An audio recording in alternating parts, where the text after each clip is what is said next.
보도록 하겠습니다. 먼저 오신 분들은 읽으셨을 것 같고요.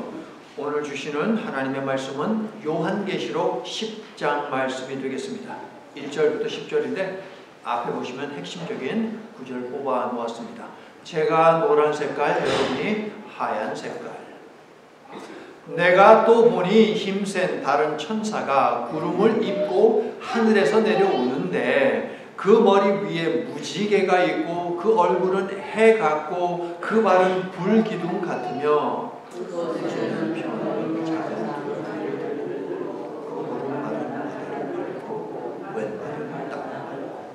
사자가 부르짖는 것 같이 큰 소리로 외치니 그가 외칠 때에 일곱 무리가 그 소리를 내어 말하더라.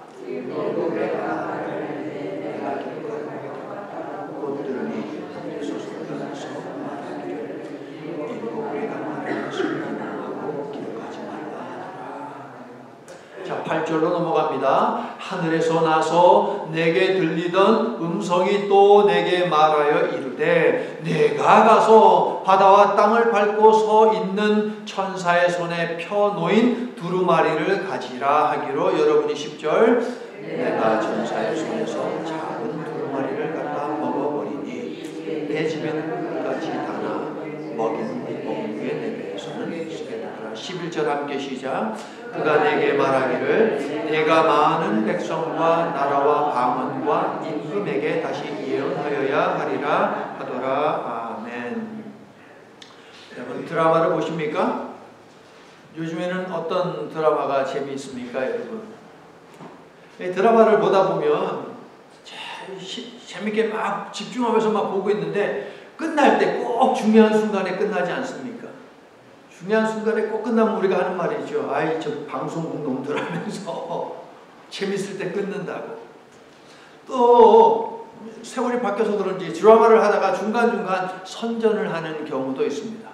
자, 드라마를 보다가 선전하면은 뭐 합니까? 여러분, 뭐라고 하지 않아요. 이때는 가서 물을 한 잔 먹든가 화장실을 잠시 다녀오든가 라고 하면서 요 막간, 드라마가 다시 시작하기 전까지의 이 막간을 잘 활용을 하죠. 요한계시록에도 이 막간이라고 하는 그러한 것이 있습니다. 손에 땀을 쥐게 하는 심판과 구원 드라마가 펼쳐지는 그 과정에 순간순간 막간을 하나님께서 두세요.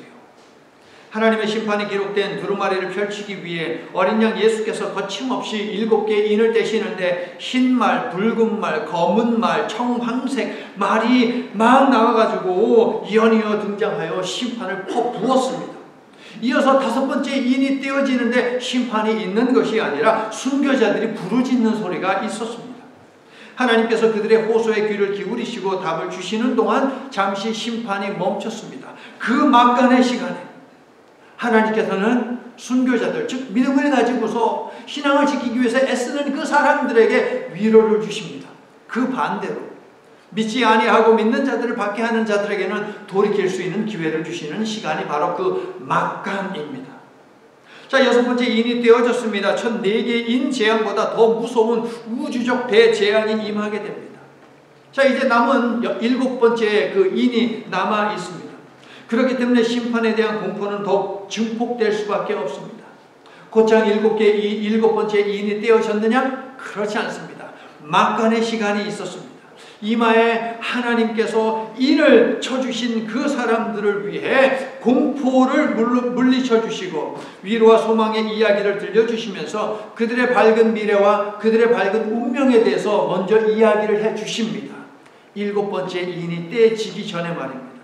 물론 이 시간, 이 막간은 무엇입니까? 불신자들에게는 회개의 기회를 주는 시간이다 하는 것입니다. 나팔 재앙 때도 같은 패턴입니다. 인재앙 때 첫 4개의 인이 떨어졌을 때 그때는 어디에? 이 땅에 있는 것들에 재앙이 임하지 않았습니까? 4개의 나팔이 불러질 때도 역시 마찬가지입니다. 세상에 이 땅에 심판이 동일하게 임하게 됩니다. 그리고 나서 무엇이 있습니까? 잠깐의 막간이 찾아오죠. 독수리가 날아다니면서 제가 영어로 오늘 설교하면서 워 했잖아요. 화 영어 한번 해볼까요? 워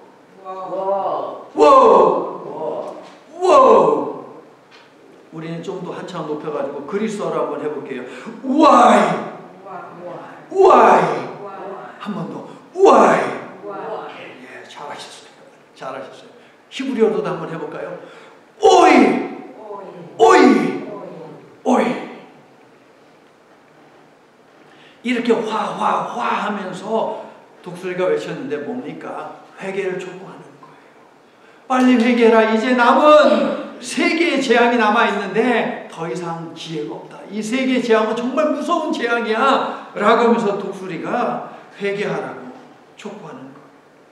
자, 드디어 5번째 나팔이 울렸습니다. 첫 번째 화가 임하는 것이죠. 파괴자가 하나님으로부터 무조갱의 열쇠를 받아 무조갱을 엽니다. 그랬더니 기괴하게 생긴 곤충이 한 마리 등장하죠. 이 곤충이 무엇이었어요?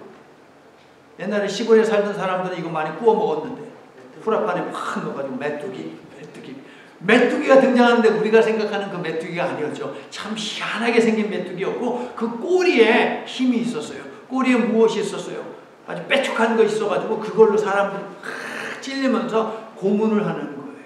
이 메뚜기 떼들이요 사람들을 갖다가 몇 개월 동안? 5개월 동안. 5개월은 무엇입니까? 제한된 시간이라는 것이죠.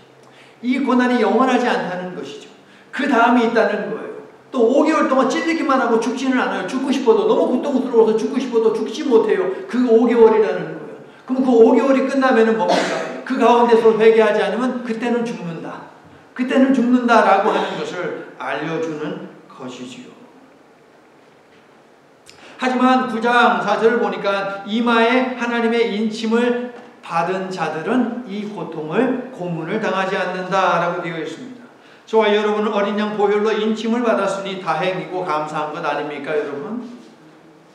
9장까지의 막간의 목적을 우리 입장에서 정리하면 교회가 세상에서 환난을 당하나 교회는 반드시 이긴다. 믿으시면 아멘 합시다. 불신자들을 향한 메시지도 있습니다. 이 막간이라고 하는 짧은 시간이 주는 건 무엇입니까? 회개하여 재앙을 피하라. 앞에서 계속 막간이 있어요. 그 막간의 시간은 2가지의 의미입니다. 믿는 자들에게 주는 의미가 있고 믿지 않는 자들에게 주는 의미가 있습니다.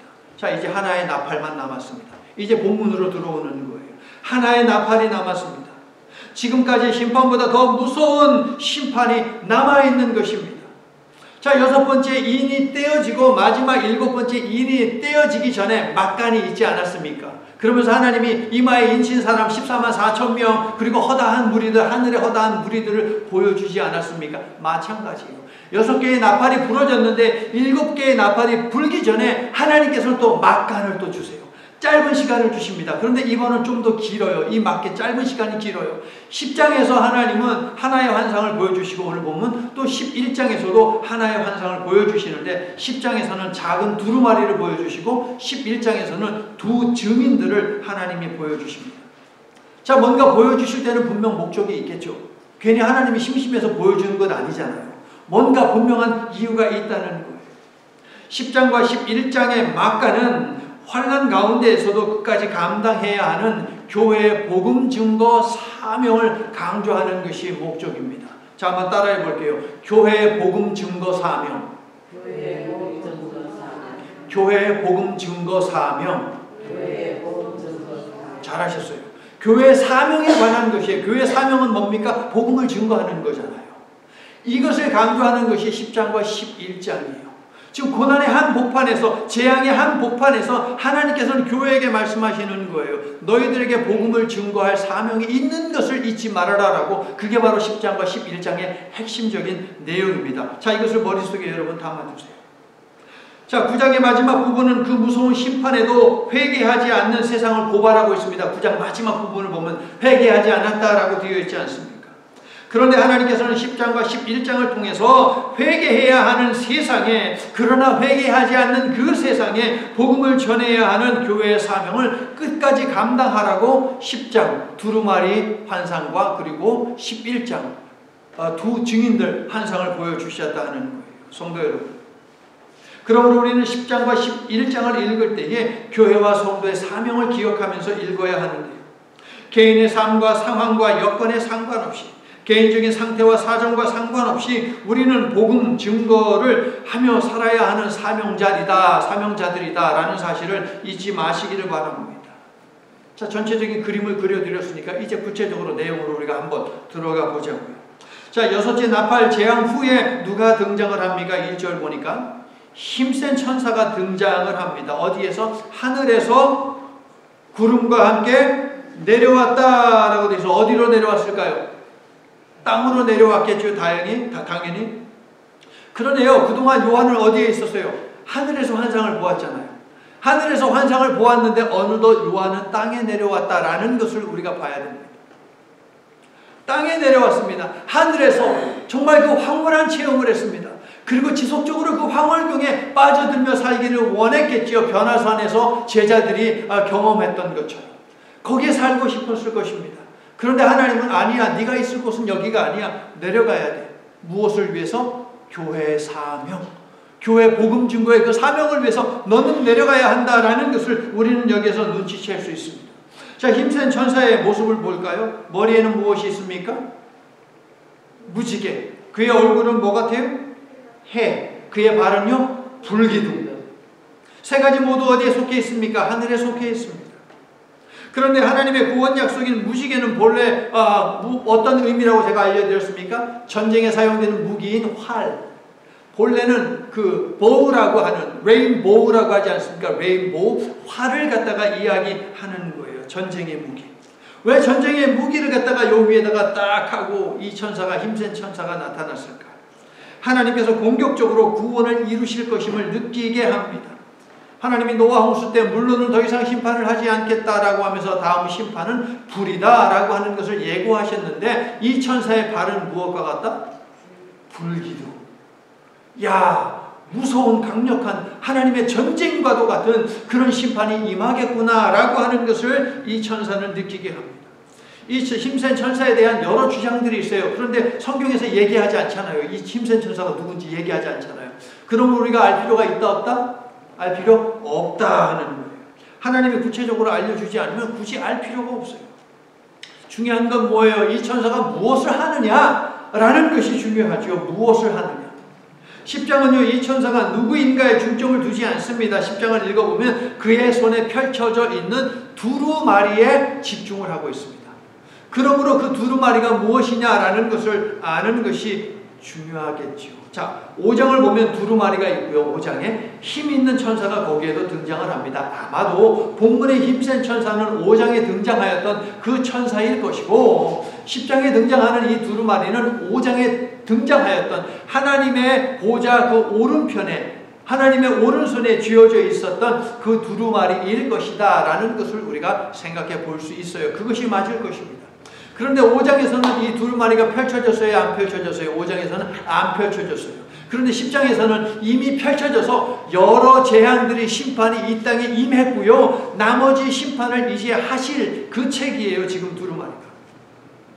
하나님의 통치 위엄과 심판의 권세를 가진 힘센 천사가 큰 소리로 외쳤는데 그때 7 우레가 각각 소리를 발했습니다. 7 우레.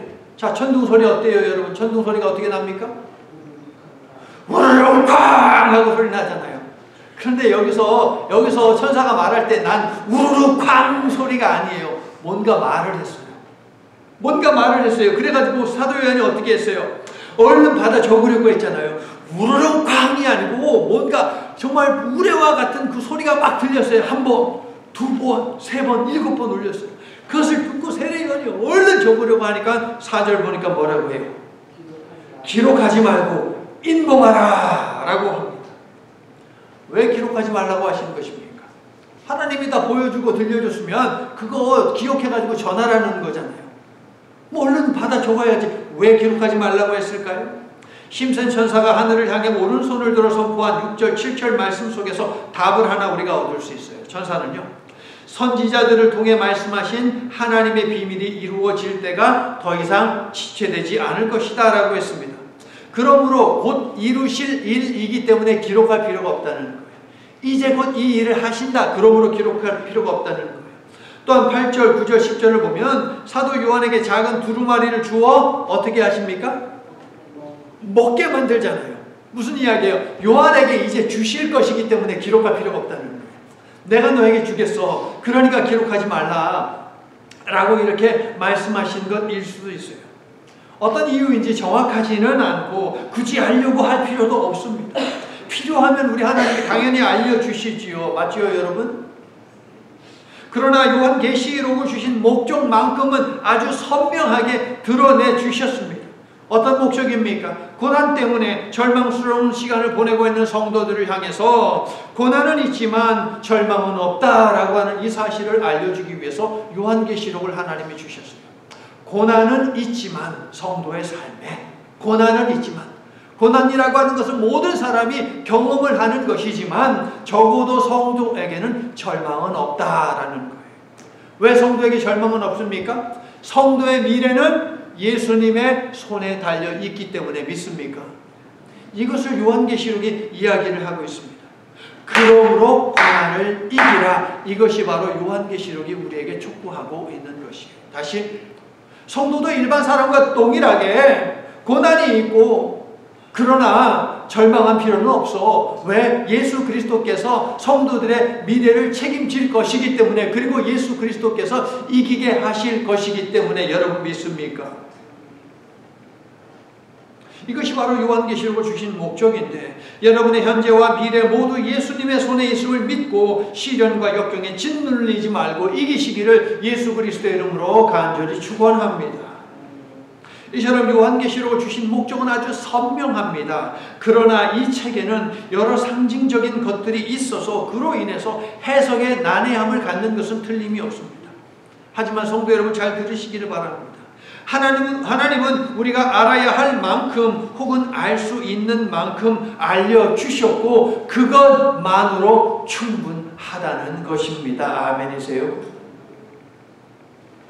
자, 여러분, 요한계시록에서 볼 수 있듯이 하나님은 자신이 가지고 계신 계획에 큰 그림을 그려주시지만 자세하고 세부적인 내용은 말씀해 주지 않으십니다. 사실 이것이 성경입니다. 정말 우리가 몇 년, 몇 월, 며칠에 네가 이러한 어려움을 당할 거야 라고 알려주면 얼마나 좋겠습니까?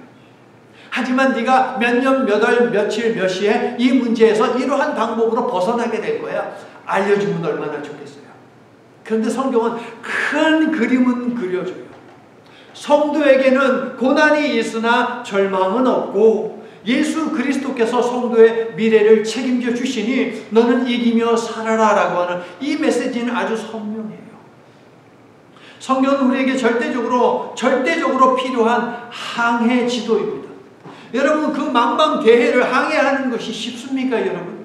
나침반 없이 어떻게 항해합니까? 동쪽 서쪽 여기 봐도 바다고 저기 봐도 바다고 여기 봐도 하늘이고 저기 봐도 하늘이고 도대체 어디로 가는 것입니까? 깜깜한 밤에는 어떻게 항해를 합니까? 저 중국에서 엄청난 물건을 싣고요, 저 한국에서 엄청난 물건을 싣고요, 밤낮 배가 달려서 이 미국에 도착하지 않습니까? 어디로 가야 하는지 도대체 어떻게 아는 것입니까? 하나님은 우리 인생이 나아가야 하는 그 항해의 지도로서 하나님의 말씀을 주셨어야 하지만 우리 인생의 모든 이슈를 구체적으로 다루는 상세한 지도는 아니다는 거예요.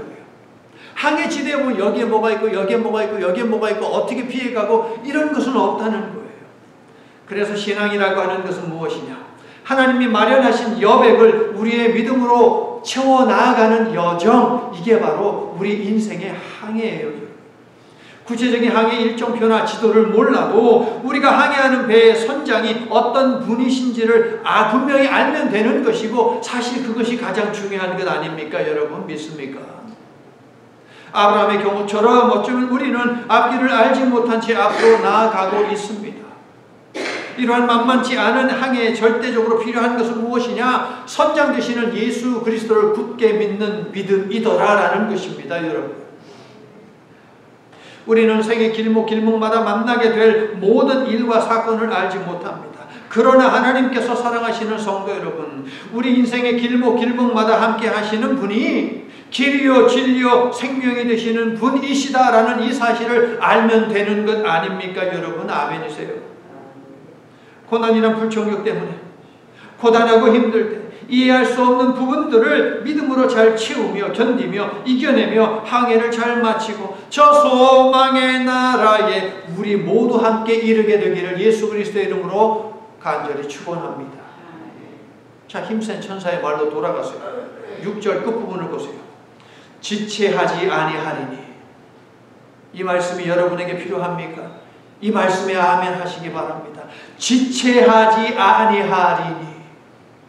일곱째 천사가 소리 내는 날 그의 나팔을 불려고 할 때에 하나님의 비밀이 이루어지리라. 지체하지 아니하리니 이루어지리라. 이제 곧 마지막 나팔이 불릴 테니 그때는 더 이상의 자비는 없고 최종적인 파괴와 심판만이 세상에 임하게 될 것입니다. 하나님께서는 그 무자비한 심판 전에, 그 막간에 사도 요한을 땅에 보내시어 오늘 본문의 환상을 보게 하시는데, 하나님의 무서운 심판에도 회개하지 않는 세상에 복음을 전해야 하는 교회의 사명을 감당하게 하기 위해서 그를 땅에 보내셨고 그에게 두루마리 환상을 보여주셨습니다. 이 사명을 다하라고 사도 요한을 하늘에서 땅으로 다시 내리셨다고요. 두루마리 환상을 보여주셨다고요. 두루마리를 먹게 하셨다고요. 환상이 시작되고 9장까지 사도 요한은 관찰자의 입장에서 잘 보고 잘 듣고 기록했습니다. 그러나 전에 변화산에서 내려보내셨듯이 참여자가 되어야 하는 자리로 요한을 내려보내십니다. 그리고 요한에게 두 가지 명령을 하시죠. 그렇죠? 9절 보니까 첫 번째 명령이 무엇입니까? 두루마리를 먹어라! 영어 사전에 뭐 단어들이 많잖아요. 영어 사전에 단어가 많은데 영어 사전 첫 번째 거 다 외우고 뒷편에 외우고 찢어가지고 먹고 그 다음에 그런 얘기 했어요. 영어 사전을 다 외운 다음에 찢어서 먹는다 라고 얘기했어요. 그런 얘기 들어보셨어요? 들어보셨죠? 실제로 먹어보신 분? 영어 사전 찍어서 먹어봤어요? 저기 뒤에 먹어봤대, 저 자매님.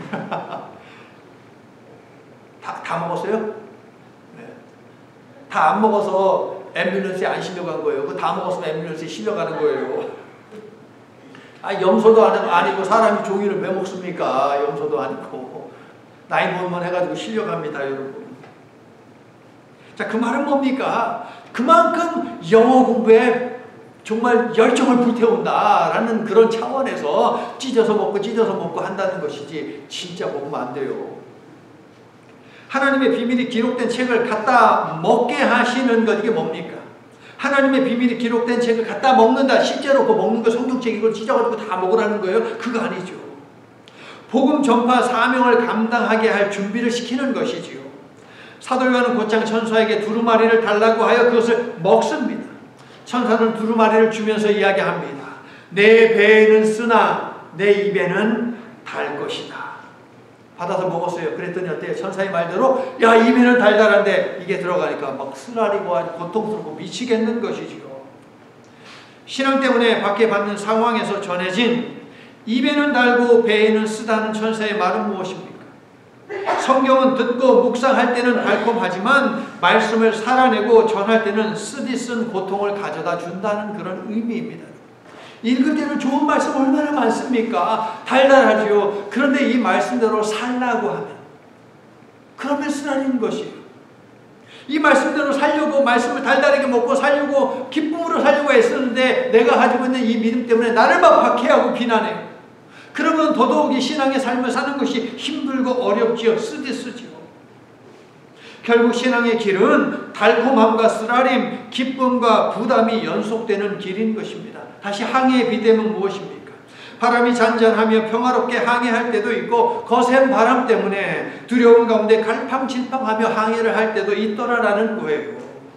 우리가 그러고 있지 않습니까, 여러분? 그렇게 살아왔잖아요. 순풍을 만나 편히 갈 때도 있지만 역풍을 만나 진땀을 쏟을 때도 우리 삶 가운데 있지 않았습니까? 그러나 중요한 것은 무엇이라고요, 여러분? 주 예수님 늘 깨어 계시도다. 임마누엘 믿습니까? 중요한 것은 임마누엘. 순풍이 있든 역풍이 있든 잔잔하든 파도가 치든 중요한 것은 예수님이 여전히 나와 함께 하신다라는 것을 믿으시면 아멘 합시다. 자, 두 번째 명령은 무엇입니까? 11절. 다시 예언하라. 전체적으로 보죠. 11절. 내가 많은 백성과 나라와 방언과 임금에게 다시 예언해야 하리라. 사명선언의 말씀, 이게 바로 10장을 주신 목적이에요. 10장의 핵심적인 구절입니다. 복음을 전하다가 억울하게 감옥에 갇혀 고난당하고 있지만 불경건한 세상, 회개를 거절하는 세상, 복음을 핍박하는 세상, 복음을 믿는 사람들을 뒤흔드는 세상에 다시 주의 복음을 들고 나가서 전해야 하는 사명을 일깨워 주시려고 두루마리 환상을 보여주셨고 두루마리를 먹여 말씀으로 채워주셨다 하는 것이 사도 요한을 준비시킨 것이죠. 고문과 죽임의 측면에서 생각을 할 때에 차라리 밤모섬에 유배되어 있는 것이 더 나은 것 아닙니까? 그 유배되었으면 뭐 고문하고 이런 걸 안 하잖아요. 누가 막 싫은 소리하고 그러지 않잖아요. 그 유배돼서 내가 그냥 그 감옥 생활 하듯이 그렇게 지내면 되는 거니까. 요한은 밤모섬에서 나가면 어떻게 될까요? 다시 냉소와 조소, 거절과 핍박, 고난과 죽음이 기다리고 있습니다. 그것을 사도 요한은 너무나도 잘 알고 있어요. 그런데 주님은 다시 그곳으로 가서 회개와 심판의 메시지를 전하라라고 하십니다. 과거의 극심한 고난의 현장으로 돌아가라는 것인데 억압과 박해와 폭력이 어떠함을 온몸으로 알고 있으니 다시 그곳으로 가는 것이 쉬운 일입니까? 어려운 일입니까? 어려운 일이죠. 변호사네 베드로처럼 아니 주님 아니요 여기가 좋사오니 여기가 좋사오니 초막 짓고 그냥 저와 함께 삽시다 라는 말이 여기까지 나오지 않았겠습니까? 사도 요한 당시 교회와 성도의 입장에서 너는 다시 예언하라 라는 이 말씀을 생각해 보세요. 믿음의 공동체가 고난당하는 가운데 하나님은 침묵하시고 고난받는 교회 공동체의 영적 아버지와 같은 지도자 요한은 밤모섬에 갇혀 있고요. 누구도 이 세상 권력의 힘에서 교회를 구원할 수 없어 보입니다. 교회가 나아가야 할 희망이 더 이상 없어 보입니다. 여러분이 처한 삶이 지금 이와 같다면 집중하시기를 바랍니다. 이런 교회와 성도에게 위로의 메시지를 주기 위해서 주님은 밤모섬에 요한을 찾아가시고 그에게 주님이 숨겨놓으신 비밀의 계획을 보여주셨습니다. 그리고 교회의 운명도 분명하게 보여주셨습니다. 패배가 아니다, 승리다. 죽임이 아니고 살아나는 것이다. 달콤함을 주신 것이죠. 그 계획은 1차적으로 악을 철저하게 심판하는 것으로 드러나는데 저 하늘에서 그 모든 광경을 사도 요한은 보았습니다. 요한은 여러 재앙으로 약속하신 심판을 내리시는 하나님을 본 것이죠. 또한 요한은 약속하신 대로 믿음의 백성들을 승리하게 하시는 하나님을 보았습니다. 저 하나님 나라에서 얼마나 달달했겠습니까? 하나님이 보여주신 그 환상을 보면서 말입니다. 그래서 위로받고 소망을 품을 수 있게 되었습니다. 종말의 심판이 어린 양의 손 안에 있고 주를 믿는 자들은 어린 양이 친히 인치신 사람들이기 때문에 틀림없이 승리하게 하신다라는 말씀을 주시니 얼마나 달콤한 달달한 말씀입니까?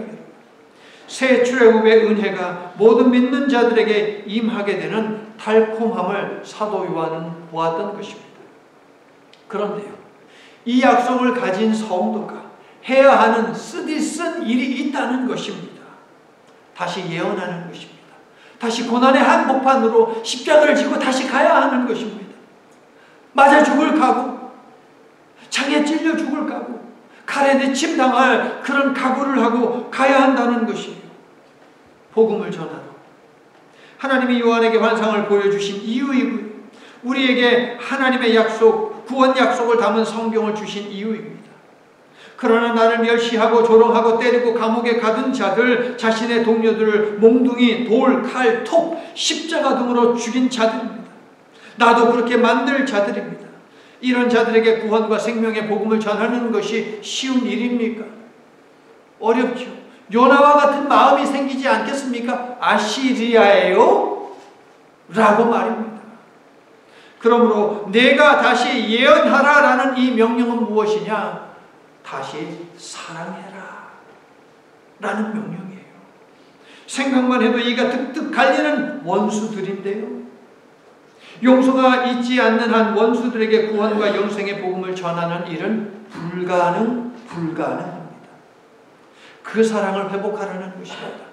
내가 너희를 사랑했듯이 너희도 서로 사랑하라 라고 했던 내가 먼저 보여준 그 사랑으로 원수까지도 사랑하며 그들에게 생명의 복음, 구원의 복음을 전하라라고 사도 요한에게 촉구한 것입니다. 다시 예언하라, 다시 사랑하라. 그래서 두루마리 책을 먹으라 하신 것인데, 책을 먹는 것은 실제로 먹는 것이 아니고 우리가 무언가를 먹으면 그 먹은 내용들이 우리의 생명 조직 속으로 흡수되듯이 책의 내용에 체질화된 존재가 되라라는 것이, 말씀이 자신의 삶 안에 녹아내린 경험을 가지는 사람만이 복음을 전하러 세상에 나갈 수 있기에 갖다 먹어라 라고 하나님이 말씀하신 것입니다. 성도 여러분, 우리 주님은 대책 없이 그냥 가라고 하지 아니하십니다. 어떻게 가야 하는지를 먼저 말씀하시는 분이십니다. 맞습니까? 요한을 통해 말씀을 깊이 맛보아 그 달달함을 아는 자가 되게 한 후에 고난에 맞서게 하시는 분이심을 요한에게 그리고 우리들에게 알려주고 계십니다. 그렇습니다. 사랑으로 원수들을 용서하고 그들도 구원받을 수 있는 복음을 전하려면 말씀을 먹어야만 합니다. 말씀이 체화되어야만 합니다. 분노와 두려움 등의 복잡한 심경 다 내려놓고 먼저 말씀의 사람이 되어야 합니다. 그래서 파송 전에 하나님은 요한에게 먼저 말씀의 사람이 되어라 라고 말씀을 하고 계시는 것이죠. 40주년에 접어든 우리 교회에게 하나님께서 삶의 상황이 어떻든 마음의 상태가 어떻든 먼저 말씀의 사람이 되는 것이 중요하다라고 촉구하고 계십니다. 말씀의 단맛을 알아야 상황과 심경이 주는 어려움에 무너지지 않고 고난의 쓴맛을 견딜 수 있고 말씀을 왜곡하지 않고 말씀대로 살 수 있고 말씀을 전할 수 있기 때문입니다. 40주년을 보내는 이제 1년은 말씀이 체화되어 쓴맛을 능가하는 단맛을 가지고 살고, 그래서 교회된 성도로서 어떠한 고난도 견디고 이기며 나아가서 고난을 주는 사람도 용서하며 복음을 전할 수 있기를 축원합니다. 하나님 나라에 이를 때까지 복음의 단맛이 고난이라는 쓴맛을 시시한 것으로 만드는 말씀의 능력에 우리 모두 사로잡혀 살게 되기를, 쓴맛을 능가하는 단맛으로 인생을 바꾸고 나의 기도의 제목들의 응답을 끌어오며 살아갈 수 있는 저와 여러분이 될 수 있기를 예수님의 이름으로 간절히 축원합니다. 이제 말씀을 마칩니다. 쿼바디스라고 하는 영화를 여러분 보셨습니까? 베드로가요, 복음을 전하다가 박해가 너무 심해가지고 예루살렘을 떠났습니다. 예루살렘을 떠나는데 예수님이 걸어가고 계시는 것을 본 거예요. 그래서 베드로가 주님에게 묻습니다. 쿼바디스 도미네, 어디로 가십니까 주님? 예수님은 베드로를 보면서 말씀하시죠. 네가 버리고 떠난 예루살렘으로 가고 있다. 베드로는 더 이상 겟세마네 동산에서 했던 것처럼 도망치지 않았습니다. 성도 여러분, 결코 주님은 세상을 살리기 위해 자녀를 죽음으로 내모는 분이 아니십니다. 그 일은 이미 아들 예수님을 통해 하셨고 예수님 한 분이면 족합니다. 믿습니까? 아니에요. 여러분에게 고난이 필요합니까? 역경이 필요합니까? 시련이 필요합니까? 아니요. 우리 예수님이 다 지셨어요. 그것으로 충분합니다. 복음을 먹어라. 복음을 거부하고 박해하는 세상에 다시 복음을 전하라. 이 말씀은 고난이 기다리는 세상 속으로 들어가기에 앞서 먼저 복음을 먹으라는 것이고, 또한 그러한 세상 속에서 복음의 단맛을 풍부하게 경험하고 세상도 경험하게 하여라라는 것입니다. 신앙의 박해가 없는 오늘 우리에게 이 말씀 요한계시록 8장 10장은 어떤 의미가 있는 것입니까? 우리에게 박해는 없지만 시련과 역경과 고난은 있습니다. 그리고 우리에게도 집어서 먹을 하나님의 말씀, 그 복음이 있습니다. 우리와 마찬가지로 시련과 역경의 시간을 경험했던, 누구보다도 더 많이 경험했던 시편 119편의 시인은 그 고난의 시간 속에서 맛본 하나님의 말씀을 이렇게 표현하며 복음을 우리들에게, 후손들에게 전했습니다. 하나님의 말씀은 꿀보다 달다. 쓴맛을 능가하는 복음의 단맛으로 교회에서의 사명을 다할 때 현실 속 어려움들이 시시하게 여겨지고 능히 이겨내는 우리 모두가 될 수 있기를, 우리 하나님께서 그렇게 만들어 주시기를 나사렛 예수 그리스도의 이름으로 간절히 축원합니다. 아멘. 하나님, 시편 119편의 시인은 하나님의 말씀을 표현하기를 세상의 어떠한 꿀보다도 달다라고 했습니다.